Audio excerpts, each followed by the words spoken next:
Senta que lá vem história. Um programa com histórias reais para inspirar você.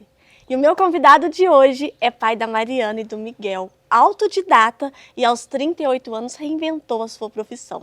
Seja muito bem-vindo, Pablo Magela. Muito obrigado, muito feliz de estar aqui com você. Eu também estou muito feliz, eu sei que você tem uma história muito interessante e vocês vão gostar muito, gente, de ouvir toda a história dele, toda a trajetória que trouxe ele até onde ele está hoje.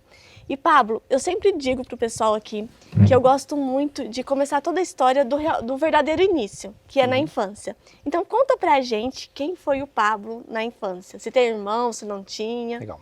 Bom, eu sou o filho mais velho de 4 irmãos, nós somos em 4. Meus pais são mineiros.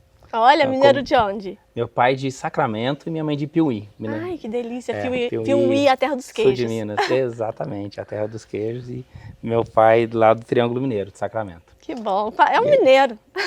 Acho que todo francano todo francano. 50% mineiro. É verdade. E aí eles vieram para Franca, se conheceram aqui, a família toda mudou, né? E aí eu nasci em 1976, tenho mais 3 irmãos, né, que todos homens? Depois. Todos homens. Todos homens? Olha só, gente. Imagina como que era, não era o quintal de casa, né? Era Nossa, eu tenho 2 em casa. E eu lembro tem várias lembranças assim da infância, minha mãe estendendo fralda no quintal de casa. Aquela época tinha que lavar. Tinha que lavar a fralda. E era um irmão pertinho do outro ou não? Nós nascemos, eu tenho um irmão abaixo de mim, tem 2 anos mais novo, aí depois pulou 4, e veio um mais 2 anos, outro. Nossa, então, que legal. Foi assim, assim, sua mãe... Guerreira. Uma super mãe, né? É assim. Ela não quis ficar tentando até vir uma menina, não. Tentou. Parou no quarto. Parou no quarto. Parou no quarto. A ideia era que viesse uma menina, mas não foi a vontade de Deus. Não, eu sou muito feliz tendo 2 meninos. Eu nasci para ser mãe de menino mesmo. Que legal. Mas e aí, como é que era essa infância? Brincavam muito ali? Muito, nossa. Era uma casa... Minha casa sempre foi muito movimentada. Aqui em Franca mesmo, em Franca. Né? Sempre em Franca. Sempre morei em Franca. Minha casa sempre muito movimentada porque, assim... meus pais recebiam muita gente em casa, sabe? Isso então, é bom, né? Muito mineiro. bom. Mineiro é assim. Exatamente. E aí, teve uma época que vieram primos de fora morar aqui. Mas não... Morar morava em na minha Franca. casa. Na sua casa? Nossa, aí aumentou mesmo. Aí que o quintal ficou gostoso. Minha casa teve uma época que moravam 12 pessoas na casa. E como que era lidar com isso? Né? Porque famílias diferentes, educação diferente. Era desse jeito. Aí as regras eram as regras da casa. Meu pai era uma pessoa muito boa, porém ele era muito rígido, muito firme, né? Então, todo mundo respeitava muito. Isso era legal, assim, que havia um respeito muito grande. Né? Minha mãe é uma pessoa de um coração enorme, ajudava muito, trabalhava muito, acordava cedo e até na hora de dormir ela não parava um segundo, né? Cuidando das coisas da casa e tal. Muita criança, né? E o meu pai sempre muito firme, muito rígido, né? Então, foi uma educação, sim, foi uma educação muito...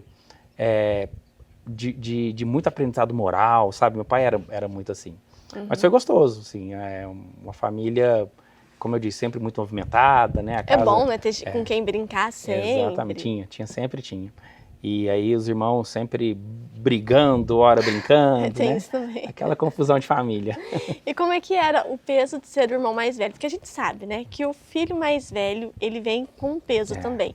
Porque os pais colocam toda a expectativa em cima do mais velho. Então, nasce o primeiro, a gente quer aquela criança, né, um bibelôzinho, né? A gente fala assim, esse não pode isso, não pode aquilo. Aí, de repente, vem um segundo, já começa a tratar um pouquinho diferente. Não porque é diferente o amor, mas porque a gente percebe que não precisa de tanto. Aprende, é isso. E como é que era ser o mais velho de 4 irmãos? Então, Fabíola, eu sempre tive um peso de responsabilidade muito grande em cima de mim. E era uma cultura da família, né? Meu pai era assim, o filho mais velho sempre tinha responsabilidades muito maiores, né? Acho que antigamente olhava-se mais para isso, né? Isso, aí eu tive que amadurecer muito cedo, né? Eu conto muito, né, nas palestras que eu dou, tal, que com 9 anos de idade, eu pegava o ônibus, morava lá no Leporace. 9 anos? 9 anos. Um ônibus com um pacote de conta para pagar e dinheiro. Ia no banco pagar a conta com 9 anos de idade. Né? Meu Deus. E pensar isso hoje é impossível, não, né? Imaginar a gente não uma criança de 9 anos com aquele monte de dinheiro na mão, eu não pegar penso um nem na ônibus. criança indo pra esquina com 9 anos, ainda mais com um monte de E eu lembro dinheiro. direitinho, eu ia no Bradesco, no centro, eram filas enormes, tinha que né? pegar fila Você no ficava banco. 2, 3 horas na fila, era vários caixas, devia ter uns 30 caixas assim no banco, e todos com filas enormes, assim. A gente vê que era menos perigoso, né? Era, Porque com hoje certeza. se você solta uma criança numa fila da lotérica, que seja, com dinheiro, não, a muito, chance dela voltar era sem muito diferente. nada. Mas era um peso, né? Tinha uma responsabilidade muito grande. Então, comigo sempre foi assim, desde muito novo eu aprendi a ter muita responsabilidade, ser muito sério. Acho que isso foi bom, assim, ajudou muito na minha formação, mas eu sinto que eu perdi um pouquinho daquela questão da infância, de poder brincar e de fazer arte e tá tudo bem, né? Porque não, eu era aquele que fazia arte e ficava lá, eu ficava lá esperando chegar a pessoa que ia dar a dura. Ai, meu Deus. Eu não fazia arte e saía correndo. Mas não apanhava, não? Apanhava? Eu apanhei eu tenho lembrança de ter apanhado uma vez só. Uma vez. Nunca. Meu pai era muito firme, era muito duro, assim, nas palavras, mas ele não tinha um hábito, assim, de Ainda bem, bater. resolvia na conversa. Na conversa. Mas era assim, ó, onde chegava, tinha aquele criançada brincando, aí se alguém quisesse que as crianças parassem de fazer bagunça, era só falar assim, ó, o tio Zé tá chegando. Ixi. Pronto, aí cada um ia pra um lado. Sério? Era desse jeito. Então todo mundo tinha medo do tio Zé. Todo mundo tinha medo do tio Zé. Você falou que se tornou uma pessoa séria, né? Isso. Desde a infância. Mas quando você diz sério, é um sério de levar tudo com muita seriedade e respeito, ou um sério de simplesmente não saber se divertir com coisas bobas? Não. Boas não, bobas. Não, eu sempre me diverti, sempre gostei muito de me porque tem divertir. gente que não consegue rir de besteira, né? Não, eu dou risada de mim toda hora. Não, porque é super saudável, gente. Às vezes tem gente que... Eu conheço muitas pessoas que não consegue rir de um meme ou ver alguma coisa e fala, nossa, mas que coisa besta isso. Mas é saudável rir de coisa boba, né? Acho que é hora de explorar a criatividade. Sim. Não, isso nunca foi um problema. Não, então isso você manteve. Foi uma seriedade assim, eu não mais tinha aquela questão, por exemplo, de... algumas brincadeiras que as crianças se permitiam, eu não me permitia porque eu sabia que ia dar problema. Já evitava, então eu tinha isso na cabeça sempre, o que pode dar problema, o que não. Então, eu lembro uma vez que a gente estava brincando na rua de casa, e aí não era asfaltado, a rua era de terra, né? E a gente brincava de vôlei. Então, colocava uma corda no muro, atravessando a Brinquei a rua. muito de fazer isso, colocando corda. E aí, nesse dia, passou uma ambulância, e aí, não lembro se nós não percebemos que a corda ia pegar, mas a sirene, não a sirene, a luz que fica da ambulância, né, era uma perua, a ambulância era perua, né? E aí arrancou aquela luz, engarranchou na corda e arrancou a luz. Todo mundo saiu correndo, e quem ficou lá? Você. Eu fiquei lá. Aí o motorista... assumir a responsabilidade. E o motorista desceu, ele brigou comigo, eu vou vir aqui falar com seu pai, e ele vai ter que pagar. E eu entrei para casa, foi embora a ambulância, eu já entrei para casa, entrei pro meu quarto, e fiquei lá esperando a hora que meu pai fosse chegar para me dar uma dura. Ai, meu Deus, eu ficava só esperando. Fiquei esperando. E meu pai chegou, a hora que abriu a porta do quarto, eu falei, pronto, agora que eu... Não apanhava, mas eu tinha esse medo, né? Mas a gente não precisava apanhar para ter medo, porque o pai e a mãe viviam falando assim, ó, se fizer isso, vai apanhar. Não, a correia ficava na mão, né? Pegava a correia. Mas não precisava bater. Não precisava bater. Ameaçar, acho que dói mais que eu tapo. E hoje não adianta, né? Você vai pegar a correia, a criança vai te dar risada. Porque a gente não tem essa cultura, né? Mas um dia eu contei pro meu filho como é que era antigamente. Aí meu marido fez assim, ó. O pai pegava o cinto, fazia assim, sabe quando faz barulho? Pá, pá. Desse jeito, Aí ele brincou com ele, fez assim, mas esse menino correu, levou um susto. Eu falei, filho, a gente nunca vai te bater. E aí meu pai chegou, e aí eu falei, pronto, agora que eu apanho, né? E aí, o que aconteceu? Eu contei pra ele, ele falou assim, filho, tá pago. Já tá pago isso há muito tempo, eu pago imposto, foi um erro. Mas o homem não foi chamar, não foi falar com ele, não. Ele foi. que já sabia que tinha tido problema. E a minha mãe contou pra ele. Acho que minha mãe preparou, né? Falou, olha, o Pablo tá morrendo de medo lá no quarto, só esperando você chegar. E aí falou, não, Pablo, já tá pago, você fica tranquilo, eu pago imposto a vida inteira, né? Então, presta atenção da próxima vez, não deixa acontecer. E não foi culpa sua, né? Foi todo mundo. Mas era assim, mesmo tendo... Acho que meu pai era muito justo, né? Meu pai não era uma pessoa injusta. Né? Mas eu tinha esse senso, assim, de responsabilidade. Talvez foi uma coisa que você mesmo foi tomando pra você, será que não? Acredito que sim, Porque às vezes a gente desenha os pais de uma forma... talvez esse medo, porque quando era o primeiro, você já ficava às vezes com medo, porque era o único em casa, então já tinha aquela coisa, toda hora que vem uma dura, é pra mim, é em cima de mim. Quando tem o segundo, já começa a dividir, né? Só que aí nasceu o petitinho, ainda fica no primeiro ainda, durante muito tempo. Pode ser que talvez você mesmo foi pegando isso pra você, essa autorresponsabilidade, essa autoculpa, né? De olhar e falar, não, vai ser culpa minha, responsabilidade minha, eu sou mais velha, eu tenho que...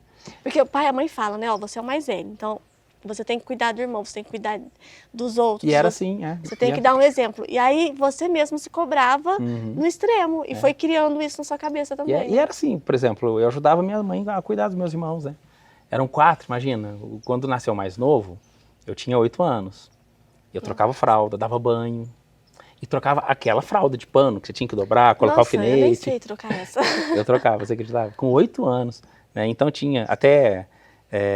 tava lembrando ontem que foi visitar um cliente, tava a brincadeira lá do dia 1º de abril, né, que é o dia da mentira e tal. Falei, nossa, eu tenho um trauma do dia 1º de abril. Não é trauma, assim, mas eu penso muito antes de fazer uma brincadeira, porque eu nessa época, eu devia ter uns 9 anos, meu irmão novinho, 1 ano e pouquinho, eu cuidava dele, e minha mãe estendendo roupa, minha mãe sempre estendendo roupa. Aposto que foi uma arte que ele fez. E aí eu comecei a gritar, mãe, corre que o Petinho tá sufocado, ele engasgou aqui com a mamadeira, corre.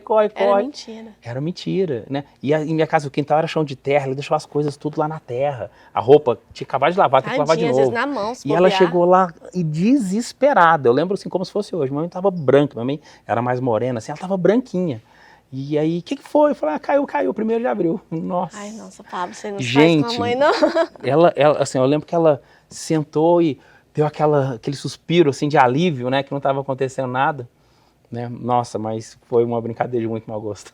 E parou no suspiro. Parou, não, foi para no suspiro. Era bem calma. Graças a Deus, ela estava ajudando, imagina. Eu acho que ela pensou, bom, melhor não perder meu ajudante aqui, né?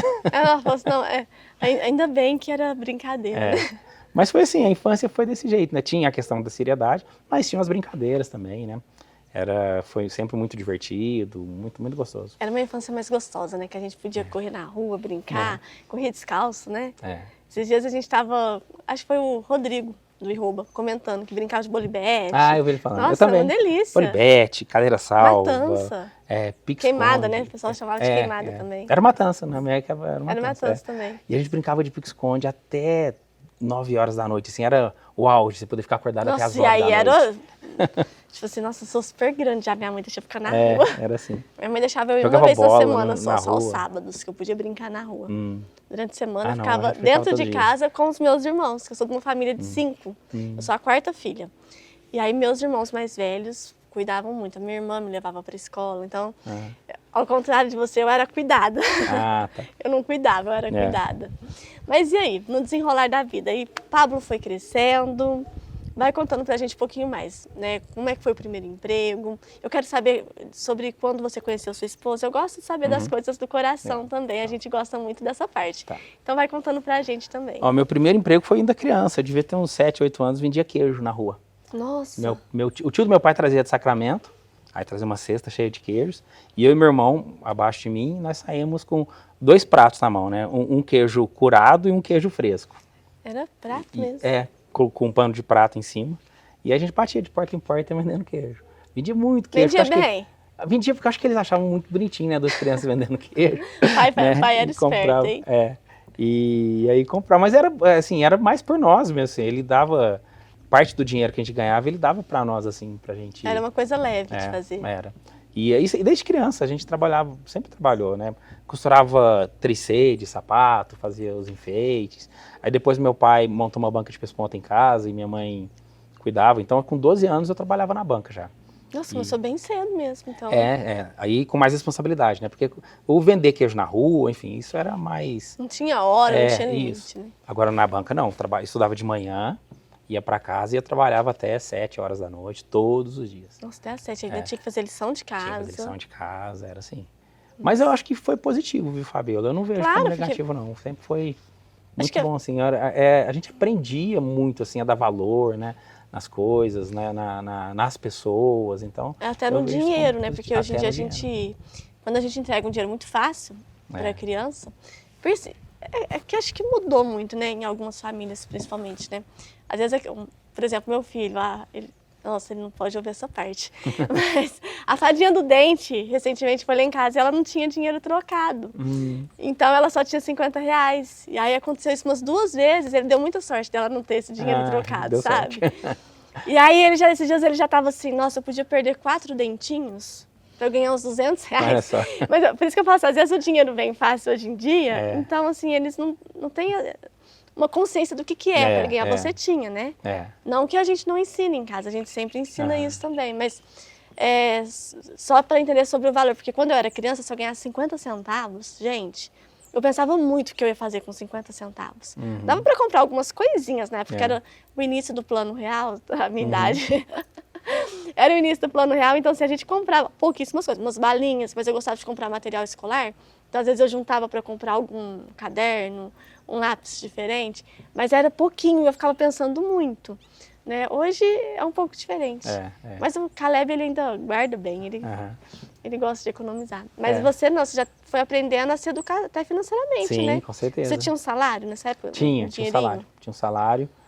E assim, nós tivemos fases onde financeiramente era bom, assim, tinha uma tranquilidade, uma segurança, e fases também que nós passamos muito apertado, né? Eu lembro que um dia eu cheguei pro meu pai depois, ele trabalhou como gerente de produção em fábrica de calçados, então assim, ele tinha um salário bacana, a gente tinha a banca também, que na época era muito bom também, então tinha uma condição financeira, assim, relativamente confortável, mas quando ele saiu da fábrica, ele montou uma fábrica, começou a produzir.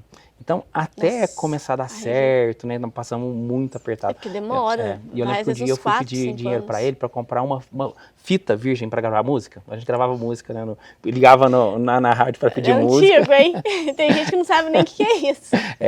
A turma do Spotify não tem noção do que é isso. Eu tô começando a perceber nesse programa que eu tô ficando meio idosa já. E aí eu pedi dinheiro para comprar uma fita. Ele falou, Pablo, não posso te dar. Nossa, olha, tem coisas que ficam na memória da gente, né? Eu fiquei muito triste porque eu não tinha dinheiro para comprar. E eu trabalhava, né? Então, nessa época, por exemplo, meu pai não conseguia nem pagar o nosso salário, a gente estava começando e tudo mais. Mas era tudo, a gente compreendia muito, né? Embora eu não tivesse essa possibilidade, não pude comprar a fita, fiquei triste com isso. Lembra disso também, até hoje? Lembro, ficou marcado, né? Mas assim, não tinha aquela questão assim de reivindicar o meu direito, que era o meu salário. Não, era pelo bem da família, pelo né? bem da família. É um trabalho... Então era uma consciência que existia, que era muito positiva, né? Isso é bom. Tudo isso, né?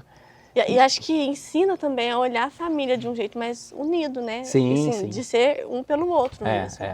Né, nós somos, lá em casa nós somos muito unidos, eu e meus irmãos. Isso Bom, o tempo foi passando, aí eu comecei a participar de grupo de jovens, com 12 para 13 anos de idade. Conheci a minha esposa em um grupo de jovens. Eu participei até uns 16, 17, me afastei. Fiquei uns 2 anos, aí com mais ou menos uns 18 eu voltei. E aí eu estava numa festa, e aí a festa do grupo de jovens, um amigo meu que participava me convidou. Eu fui de bicão na festa. E aí chegou uma hora que... para voltar para o grupo de jovens. A ideia foi essa. E aí teve um momento lá que surgiu um violão, eu toco violão, canto, peguei o violão, comecei a cantar. E aí passa a minha esposa junto com a mãe, elas estavam indo embora. Ela fala que não, mas eu lembro que ela olhou para a mãe e falou assim, mãe, ele toca violão. Olha, pronto, conquistei. Será que ela falou ou será que ele imaginou? Eu tenho certeza que ela falou, força para ele. Eu tenho certeza que ela falou. E até hoje ela não confessa, gente, olha só. Ele toca violão. E aí, assim, comecei a ir pro grupo de jovens. Mas você descobriu isso depois, ela já estava te paquerando ali ou não? Você nunca perguntou? Não sei, não. Porque se ela falou isso, ela já estava assim, mãe, olha que moço bonito, mãe, olha que moço bonito. Com certeza, ela me achou maravilhoso. Né? Aí, na hora de ir embora, ela falou, mãe, ele toca violão ainda. Deve ter sido, né? Certeza. Ela não vai querer contar, mas foi. E aí, comecei a participar do grupo de jovens, aí nós fomos nos conhecendo, viramos amigos. E era, assim, uma casa que lembrava muito a minha casa, porque todo mundo ia para a casa dela, né? Era na casa dela? A festa não. Tá. Mas, assim, depois sempre que a turma saía, a gente ia levar ela e a irmã embora em casa. Chegava lá, tinha comida pronta, tinha sorvete na geladeira. Já aproveitava. E nós não namorávamos ainda, né? Mas a turma toda... Então, peraí. Eu tenho certeza que vai vir história boa aí. Eu vou dar um breve intervalo, gente. Fica comigo que já a gente volta.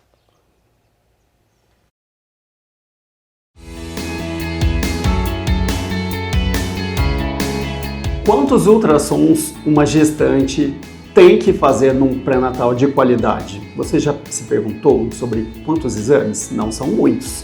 Eu sou o Nilo Paim, médico ginecologista obstetra, atuo na área de medicina fetal e posso te falar que podemos fazer um excelente pré-natal de baixo risco com 4 exames.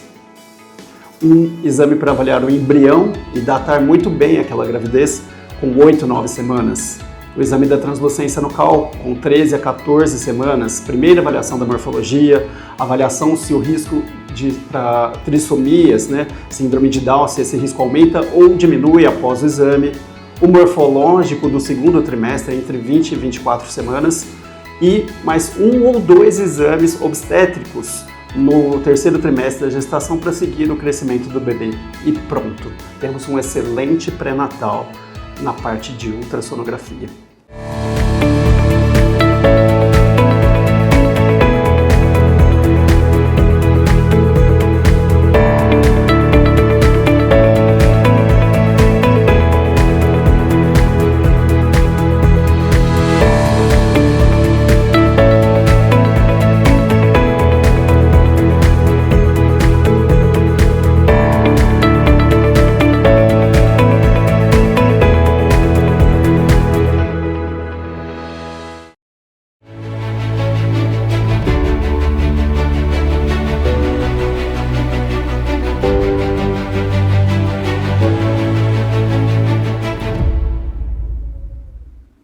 Voltamos e agora vamos saber mais sobre essa história do coração. Então conta pra gente. Aí vocês iam pra casa da sua esposa, atual esposa, né, gente? Isso.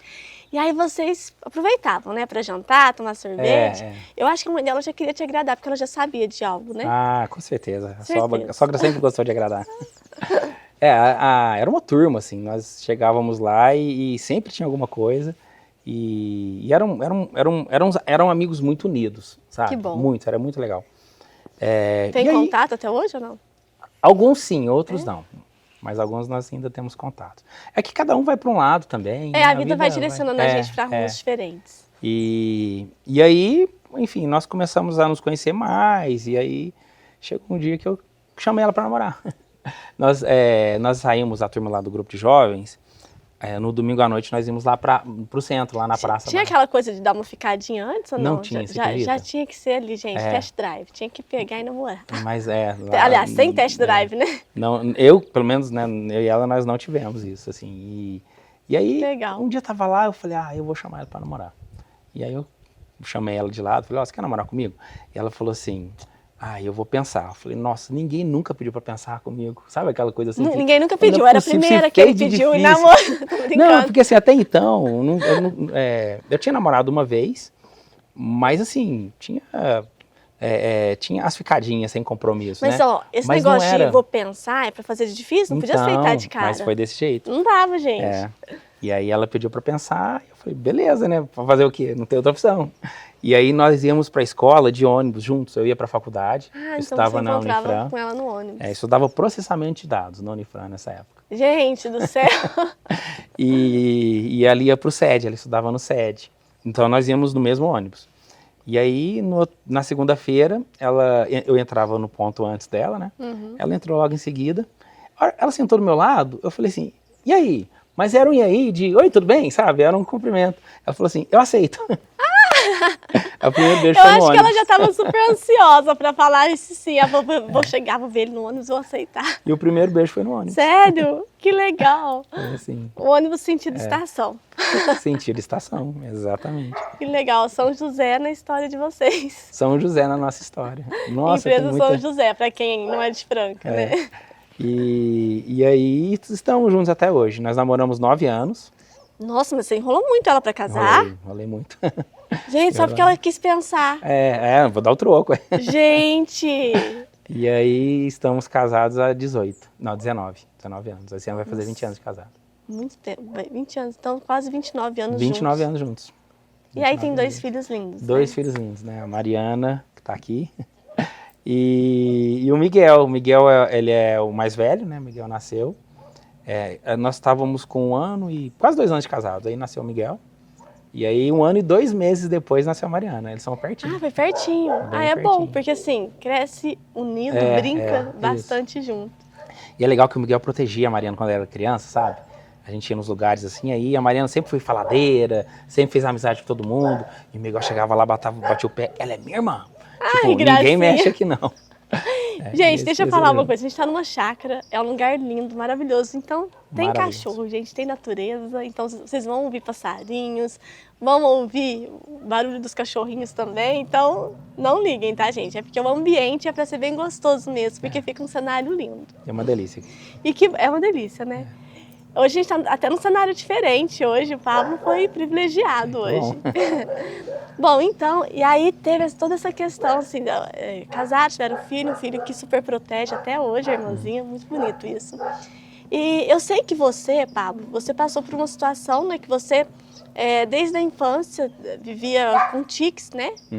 Que a gente fala dos tiques nervosos, e só foi diagnosticado, descobriu que era isso anos mais tarde. Você já estava com sua esposa. Isso, já namorava. Então conta pra gente o que é isso, né? Qual que é essa questão que você tem e como é que foi essa descoberta? Porque eu acho muito importante a gente falar sobre isso, porque, gente, vocês vão ver que isso não impediu ele de forma alguma de ser quem ele é hoje. Pelo contrário, hoje ele ajuda pessoas com o trabalho dele e encoraja pessoas, até mesmo falando sobre isso, né? Então eu quero muito que você conte pra gente sobre isso. Então, com 5 anos de idade, eu comecei a ter uns tiques. A princípio foi um tique vocal, que eu tinha, ficava gemendo assim, e uma tosse. Não tosse, como se estivesse limpando o pigarro. E aí, nessa época, até minha mãe, minhas tias achavam que eu estava com algum problema de garganta, né? Eu tive, anos atrás, assim, eu acho que eu tive algum problema de garganta, não me lembro bem o que foi, mas eles achavam que podia estar voltando e tal. E aí foi no médico, não tinha nada, só que foi aumentando. Então logo vieram tiques motores, porque a síndrome, o que eu tenho é a síndrome de Tourette, né? Ela é caracterizada por tique vocal e tique motor. Para diagnosticar tem que ter o vocal e o motor por pelo menos 1 ano. Ah, tá. Mas mesmo em intervalos, não precisa ser direto. Isso mesmo, Por isso que eles dão um prazo de 1 ano. Por exemplo, dá 5 vezes no ano, por exemplo. Isso, mas se em 1 ano permanecer, mesmo que seja mais espaçado, porque assim, começa mais leve e depois vai aumentando, né? Ah, tá. Normalmente, os tiques aparecem entre 10 e 12 anos de idade. Então, no meu caso, apareceu mais cedo, né? Tem casos que é assim. Que é a época também que... Bom, adolescência, né? A ansiedade, aquele monte de coisa. E a ansiedade está diretamente ligada à Tourette, né? Então, o estado emocional, ela afeta os tiques, né? Só que assim, na época, a Tourette não era muito conhecida, né? É síndrome de Gilles de la Tourette que chama. E aí todo mundo chamou hoje de síndrome de Tourette. Não era muito conhecido, eu lembro que eu fui, acho que em todos os neurologistas de Franca na época. Nossa. Né? E neurologista, sua mãe andava passei em tudo por psiquiatra. E aí, minha mãe, na ânsia de querer ajudar, tudo que falava que era bom, ela me levava, né? Então, eu fiz vários tipos de terapias diferentes. Assim, surgiu uma terapia nova, eu lembro que, por exemplo, fiz uma cromoterapia, que era com luzes. Nossa, era maravilhoso, assim. Era, nossa, uma terapia maravilhosa. Eu saía muito bem, porque relaxa, né? Então, quando você está mais relaxado, e aí, beleza, os tiques, eles diminuem. Só que daqui a pouco voltava de novo, né? Então... Tinha que ir todo dia. Seria bom, né? Mas assim, não descobri o que era, aí eu comecei a tomar medicamento, eu devia ter mais ou menos... Mas não descobriram que era você começou a tomar medicamento? Porque aí eles iam tentando alguma coisa, tinham suspeitas do que poderia ser, né? E aí receitava medicamentos para tentar amenizar. Os medicamentos ajudavam muito, mas assim, eu vivia dopado. Então teve uma época que, por exemplo... E mais uma vez tirou parte da sua infância por conta disso. Com certeza. E eu me lembro que quando eu estudei no IETC, até a 8ª série, né, que hoje é o 9º ano, né? E aí, no ensino médio, que antigamente a gente falava colegial, eu fui para o Sudário Ferreira, que era no Leporácio, eu morava no Leporácio. E eu comecei a estudar à noite. Então, nessa época, eu devia ter uns 16 anos, 15, 16 anos, eu acordava 11 da manhã, almoçava, dormia de novo, meio-dia, meio-dia e meio, acordava 5 da tarde, tomava banho, só dormia, por causa do medicamento. Final de semana, para poder ter um pouquinho de vida... Desculpa, eu perdi a sua idade, quantos anos? Mais ou menos nessa época, uns 15. Naquela época você já podia 16. Até estar trabalhando já, né? Então, eu trabalhava lá na banca, né? Então, isso foi uma coisa que acabou ajudando, porque eu trabalhava com meus pais, então você tinha essa possibilidade, E aí, épocas que o tratamento era mais forte, era assim. E aí, final de semana, eu não tomava para viver um pouquinho, né? Para eu poder sair com os amigos. Mas não dava abstinência? Porque eram remédios fortes, né? Você conseguia ficar tranquilo? Você continuava sonolento, mas abstinência não. Não me lembro assim de ter tido abstinência. Alguns remédios, para você não tomar, você tem que tomar parando gradativamente, né? Não tenho lembrança assim de ter abstinência, mas você continuava sonolento, né? Ainda ficavam uns dias assim, aqueles sintomas. E minha vida foi assim por bastante tempo, né? E sem saber exatamente o que era, né? Tinha várias suspeitas e eu acho que fiz vários mais difícil é isso, né? Porque quando a gente tem um problema, se a gente consegue entender o que é e olhar para ele, acho que a ansiedade da família acaba, né? Porque você já sabe o que é, então agora é tratar. Mas quando você não sabe, você não tem noção do que é isso, é muito mais difícil. Porque você fica assim, nossa, o que será que vai acontecer comigo? Será que eu vou morrer com isso? Né? Você não sabe. E descobriu o que fez toda a diferença, porque aí eu tinha 22 anos, uma amiga que é terapeuta ocupacional, ela falou, olha, Pablo, surgiu um tratamento para discinesia, acho que é discinesia mesmo, com a toxina botulínica, que é o Botox. Né? E é um tratamento que dá muito certo. Quem faz esse tratamento é o Dr. Vitor Tumas, lá em Ribeirão Preto. Procura ele. E aí, procurei o Dr. Vitor. Na época, nós ligamos para agendar uma consulta. Fabíola, eu lembro que na época, eu tinha 22 anos, 98 mais ou menos. A consulta dele naquela época custava R$500. Nossa, já era caríssimo naquela época. E aí nós ligamos lá no consultório. Uns 1.000 hoje em dia, 1.000 bem mais, acho que uns 2.000 no mínimo. Nossa. E aí nós ligamos lá no consultório, a secretária falou, olha, ele só tem agenda para daqui 10 meses. Mas faz o seguinte, pede um encaminhamento pro neurologista dele, que o Dr. Vitor, ele é chefe do Departamento de Neurociências da USP, em Ribeirão Preto. E ele acompanha os residentes lá. Então, pede um encaminhamento, que aí ele consegue... Nossa, a secretária foi maravilhosa. Não, foi maravilhosa. E aí, assim aconteceu. Nós pedimos um encaminhamento para o médico que me atendia na época. E aí, fui à primeira consulta lá. A gente foi atendido por um residente e não foi legal, assim. Ele não... Só manteve o medicamento que eu estava tomando, enfim, ele veio um monte de exames que eu tinha feito e ele nem pediu os exames para ver. Eu fui sozinho. E eu voltei bem frustrado, assim. Imagina, eu pensei porque você depositou toda a confiança. Talvez pessoa que encontraria esse médico também, né? E eu pensei que encontrasse o Dr. Vitor. E aí marcou um retorno para 30 dias. Eu quase não voltei. Aí eu fui no meu médico aqui, meu médico falou assim, não, você vai chegar lá e falar o que você está fazendo lá e que você quer falar com o Dr. Vitor. E assim aconteceu. Voltei no retorno. Voltou sozinho de novo? Voltei sozinho de novo. E aí eu falei, olha, eu quero falar com o Dr. Vitor Tumas, eu tô aqui justamente por causa dele. A primeira consulta não foi legal, por causa disso, então. Aí o médico que me atendeu falou, olha, ele tá aqui, vou chamar ele. E era outro médico nesse dia que te atendeu? Era outro médico, porque acho que é um plantão, né, que eles fazem. E aí ele chamou o Dr. Vitor. O Dr. Vitor entrou e me fez 2 perguntas. Você tem tique motor? Tenho. Você tem tique vocal? Tenho. Deixa eu ver os exames. Aí eu tinha vários exames que eu tinha feito. Ele falou assim, eu posso chamar alguns residentes para te conhecer? Eu falei, pode. Deve ter entrado uns 20 na sala.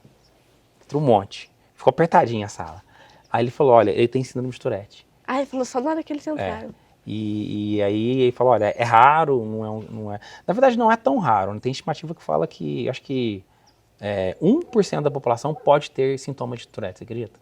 É muita coisa. É muito. É muito. É porque eu acho que tem gente que tem e que nem se dá conta. É muito leve, do que também. Exatamente. Que é tique motor. A pessoa fala, tem um tique nervoso. Quantas pessoas falam tem um tique nervoso? E na maioria dos casos, por volta de uns 28 a 30 anos de idade, para. Né? Alguns casos permanecem, que é o meu caso, por exemplo. Né? Que é mais raro ainda. Então permanecer. E aí, enfim, aí eu lembro que quando eu fui no médico, eu tinha uns 30 anos, aí eu falei, olha, o Dr. Vitor Tumas na época falou que pode desaparecer com 28 a 30, aí o médico falou assim, você ganhou de presente para a vida inteira. Aí... E como é que ele sabia que você ganhou? Porque quando permanece, geralmente aí fica. Tá. Então quando não fica parando... Quando não cessa entre 28 e 30 anos, geralmente aí permanece. Você já estava nessa idade? Já estava. Tá. Já tinha mais. E aí, como é que foi ouvir isso? Aí nessa época eu já era muito mais tranquilo, porque eu aprendi a lidar, né? Assim, eu gosto, você falou que saber o nome, saber o que você tem ajuda. Então, quando eu fui diagnosticado, o que mudou? Mudou que eu sabia o que era, pronto. Então, traz uma paz, né? O conhecimento traz paz, né? Quando a gente conhece, nossa, adorei você vive em paz. Essa frase. Conhecimento traz paz. Nossa, perfeito. É base da filosofia, isso, né? O conhecimento ele vai te trazer essa paz. Então, eu descobri o que eu tinha. O tratamento ele foi mais direcionado, né? Porque aí eu comecei a tratar com os medicamentos próprios para a Tourette, que continuaram sendo medicamentos mais fortes. Só que aí o médico começou a fazer testes diferentes, né? Diminuir dose e... Até o seu médico já sabia para onde olhar, né? Isso, exatamente. Gente, mas eu amei tanto essa frase do conhecimento que traz paz, porque mais cedo, antes da gente começar a entrevista, a gente estava falando sobre o autoconhecimento também. Então, assim... A gente descobrir o que tem, traz paz. A gente olhar pra gente, olhar pra dentro, para poder entender o porquê de certas atitudes nossas, o porquê de certas coisas que a gente diz, coisas que a gente tem medo. Tudo isso traz tanta paz, porque às vezes a gente carrega a vida inteira. Uma situação, um medo, um problema, e é simplesmente por não parar para olhar. Quando você para e olha e adquire esse conhecimento, nossa, muda tudo, né? É sobre descobrir a raiz do problema. Exatamente. E você não precisa nem resolver o problema, né? Só de ter o conhecimento, você já lida daquilo de uma forma diferente. Porque quando você não sabe o que você tem, ou quando você não tem um conhecimento de alguma coisa, você vai deduzir. E as deduções acabam com a gente. Porque a gente vai pro pior. Ninguém deduz pro melhor. Fala, isso aqui é, sei lá, um superpoder.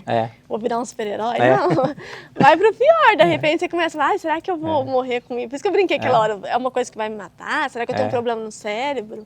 Né? É o julgamento, a gente vai julgando o que não é. Esses dias eu li que 85% das nossas preocupações nunca vão acontecer. Nunca. E a gente se maltrata tanto com aquilo que não vai acontecer, né? Imaginar que eu tenho algo que eu não tenho, enfim, são formas de se maltratar muito, né? Eu melhorei muito com isso, porque uma vez apareceu um nódulozinho na mama. E eu já com meu primeiro filho, e eu fiquei em pânico. Eu falei, primeiro eu fui tranquila. Aí o médico pediu um exame. Aí eu falei, meu Deus, então eles confiam, deixa eu beber uma água. Eles confiam que eu tenho algo. E aí nessa desconfiança, eu já fui, fiz exame, aí não tinham data, aí depois conseguiram data rápido, eu falei assim, ixi, tá feio o negócio. Que a secretária que ligou pra falar, consegui mais rápido. Eu falei, nossa, pronto, aí acabei comigo. Porque eu comecei a pensar já em tanta coisa, no que poderia acontecer, do meu filho crescer sem mãe. E aí eu fiz e não era nada, gente, era um nódulozinho de gordura, não sei, nem lembro o que era, mas era uma coisa assim simples, comum, que é normal dar. E eu falei pra mim, por que eu fiz isso? E desse dia em diante eu falei, eu nunca mais sofro por nada por antecedência. Então pode ser o problema que for.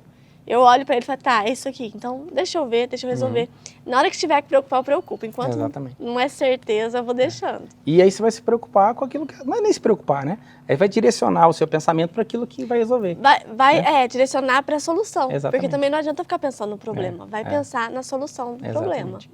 E foi isso. Então, eu acho que descobrir o que eu tinha me ajudou muito.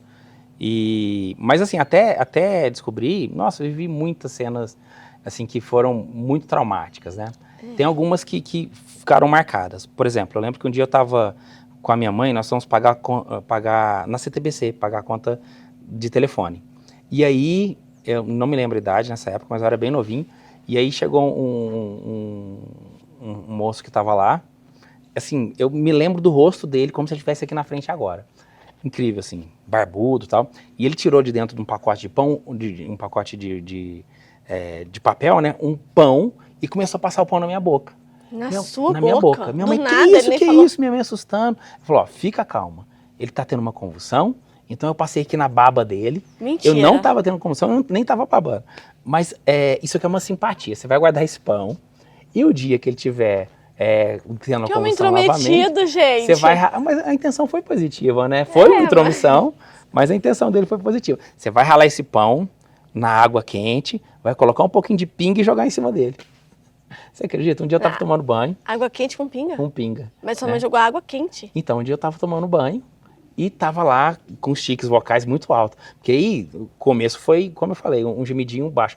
Mas aí depois virou um gemidão, né? E tomando banho e com os tiques vocais, de repente minha mãe abriu a porta do banheiro e veio com um balde. Aquela água fedendo pinga em cima de mim. Que isso, mãe? Eu falei assim, eu não sei, vai que dá certo, né? Eu tô tentando aqui.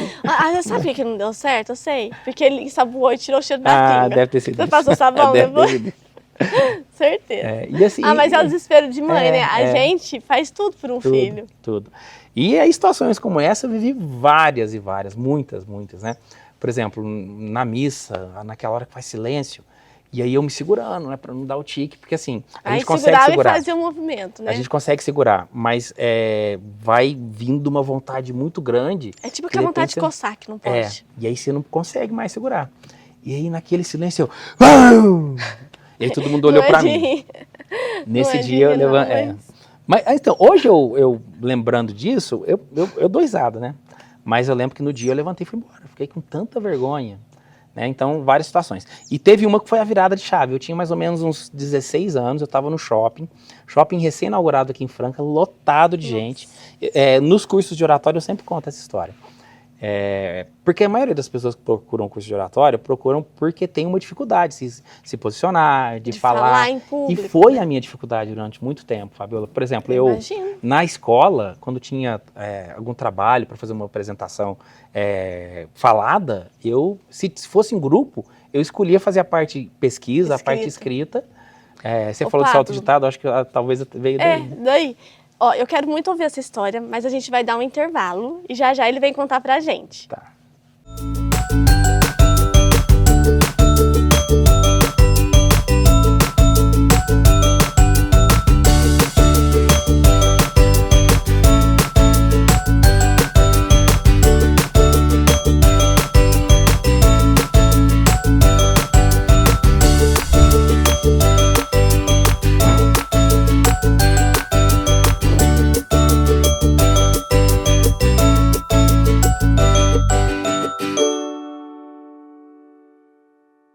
Você já sentiu o desespero de investir tempo e recursos e não obter os resultados que precisa? Se você respondeu sim, saiba que não está sozinho. Muitos empreendedores enfrentam esse mesmo desafio todos os dias. A boa notícia é que eu posso te ajudar. Eu sou Vinícius Andreoli, consultor de tráfego pago. Se você deseja aprender estratégias mais eficazes para atrair o público certo para o seu negócio, entre em contato comigo hoje e agende a sua consultoria.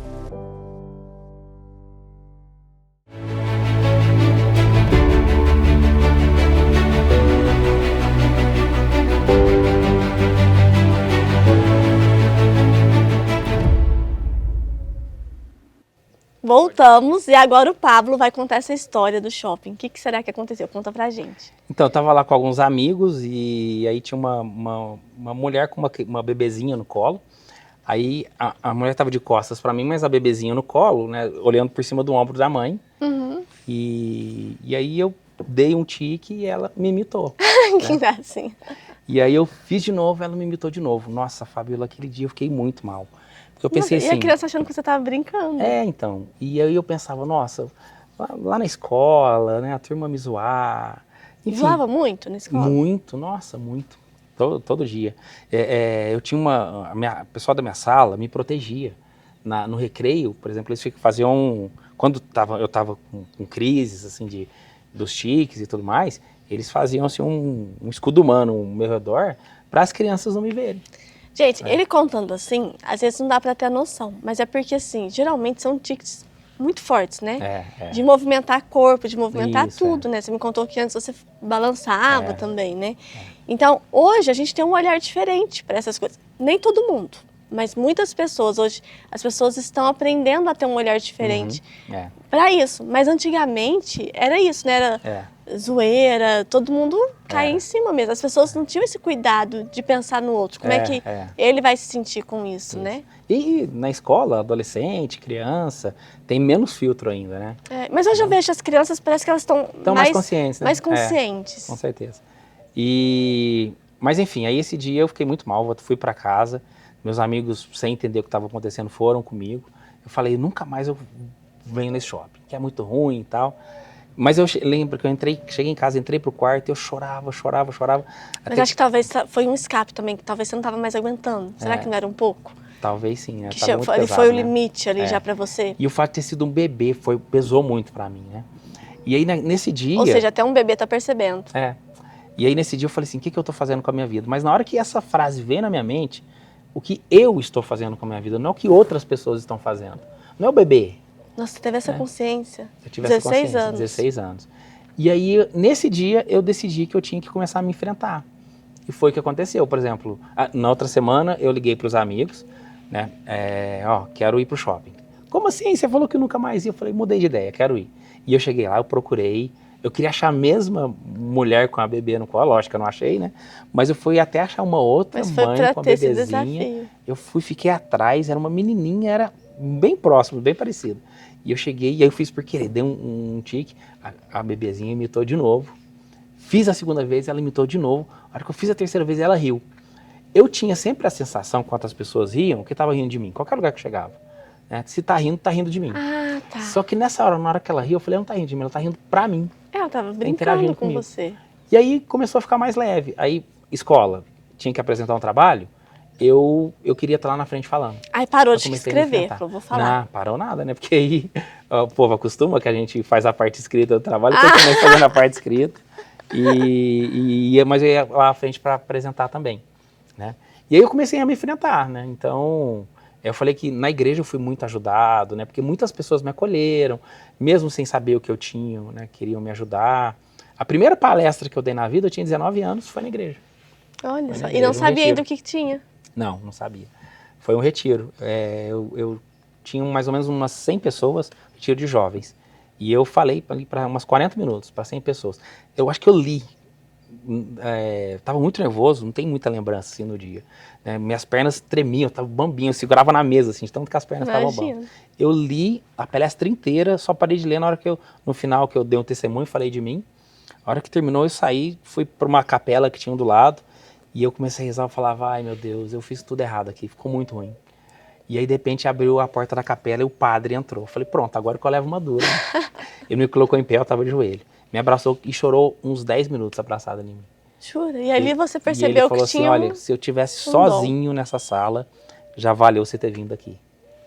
E, nossa, foi muito forte esse dia. E, lógico, com certeza, essa atitude do padre também me deu muita força para continuar. E aí eu comecei a buscar autoconhecimento, né? Porque o que eu sempre ouvi dos médicos é que não tinha cura, que a gente ia tratar os sintomas, porém que reduzir a ansiedade melhorava, se eu fizesse coisas prazerosas também ajuda, melhora. Uhum. Por exemplo, tocando violão, cantando eu não faço, falando eu não faço, entendeu? Eu fiz processamento de dados, falei que foi o primeiro curso que eu fiz, mas depois eu fiz biomedicina. Eu tenho formado. E nada a ver com o que eu faço hoje, nenhuma das duas. Nada a ver, gente. Não, inclusive a gente não contou pra todo mundo o que é que você faz hoje ainda, né? E aí eu colhia sangue na faculdade. Eu fiz estágio na Santa Casa, colhia sangue, enfim. E não fazia os chiques, né? Que legal. E hoje me tornei professor de oratória.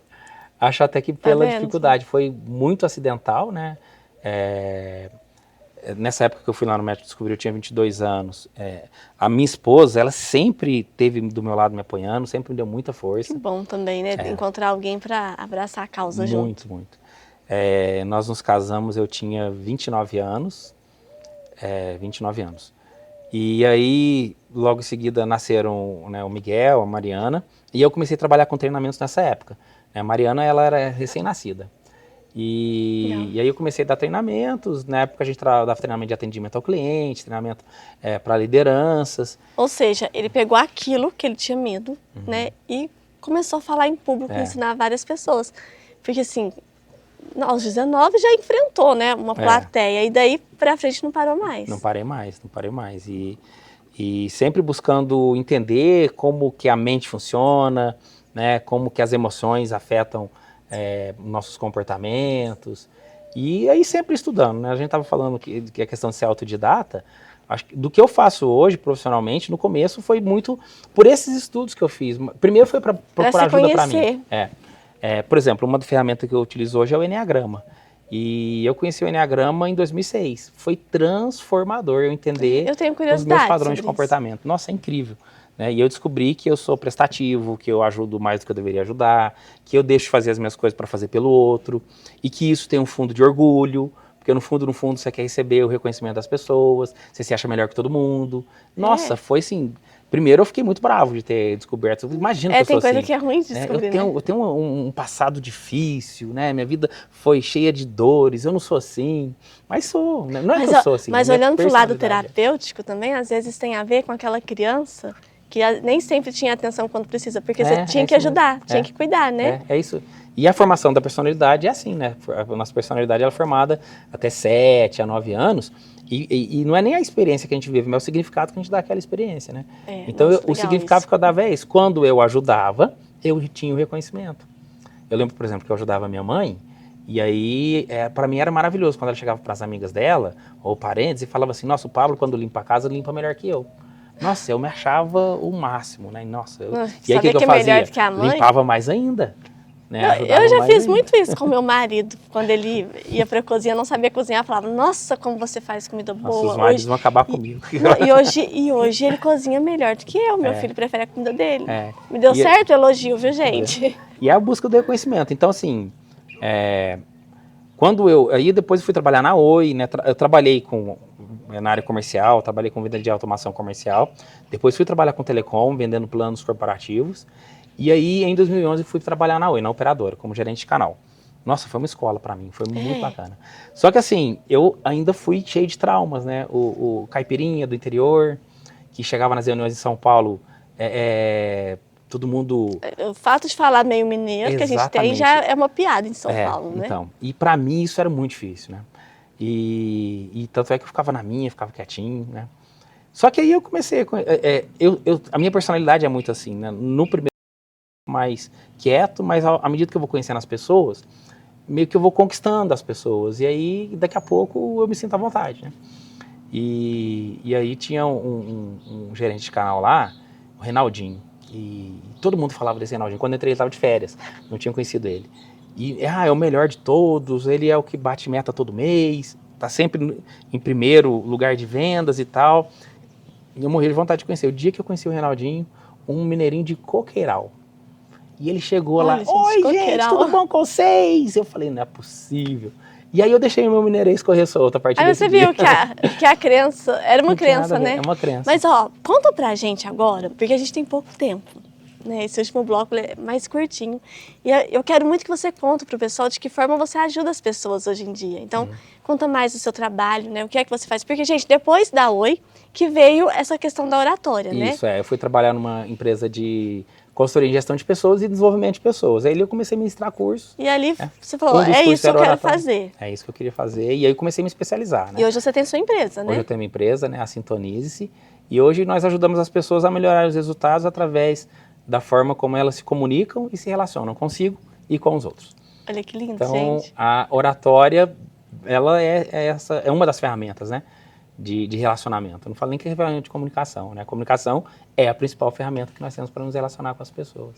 E eu tenho certeza que você já transformou muitas vidas através desse trabalho, né? Foram mais de 20 mil pessoas. Eu fiz, o ano passado eu parei para fazer um inventário, assim, né? Mais de 20 mil pessoas só presencialmente que nós ajudamos. Olha, gente, presencialmente. Pensa se ele resolve fazer online.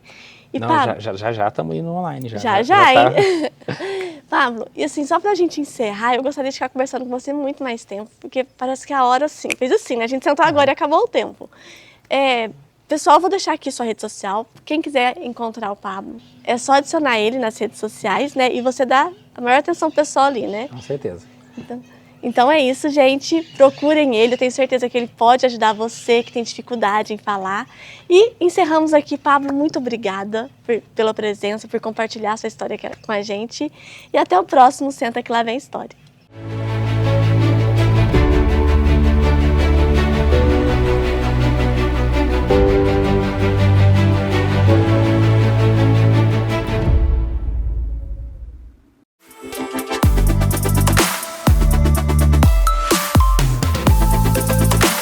Você conhece a Saia Justa? Uma loja voltada para o público feminino com lançamentos diários das principais tendências da moda para você. Eu sou a Vânia Matias e será um prazer recebê-las em nossa loja.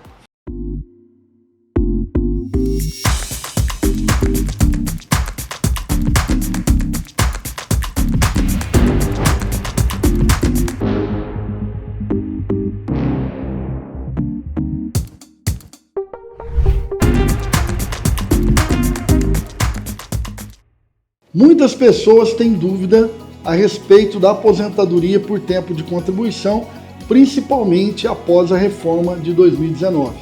E hoje eu quero trazer alguns esclarecimentos a respeito da aposentadoria dos trabalhadores na área da saúde.